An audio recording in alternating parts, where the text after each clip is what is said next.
常常听人讲，鹿港人讲话无相像，这鹿港伫咧台湾的历史当中有真重要地位。鹿港也保留真侪建筑甲文化，就在地团体推出台语的导览活动，带民众行伫咧巷仔内面，听在地发展的故事。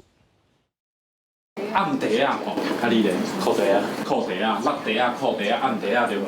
阮鹿港人讲通规啊。鹿港有侪侪老厝，伫古早大部分拢是咧做布艺的。亲像即座柜台，就是做生理用的，嘛就是鹿港人讲的通柜仔。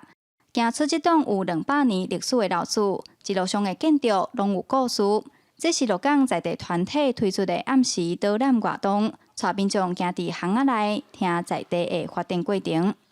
一路上就是会看到一寡还未修理的厝啊，还是讲修理即马咧修理。讲修理了，即马鹿港的故事，所以阮就希望讲，暗时拄好日头落山，所以较袂遐热。我家己即马嘛咧练习用台语来做，甲大家带来熟悉鹿港安尼。为当年船头行的仓库，嘛就是较早旧里咧搬回的后车路出发，一路行到台湾第一个平定古迹保存区的鹿港老街。最后来到台湾唯一一间由乾隆帝下令用官引起的妈祖庙，这边的台语导览体验，嘛互参加的民众感觉真深刻。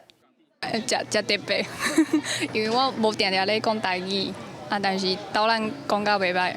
用台语讲 OK 啊，就是互少年仔加学听啦，嘿啊，我即马大家无啥会晓讲啊。就唔哪来遮，甲看花卖食物件尔，佫会使去了解这历史袂歹。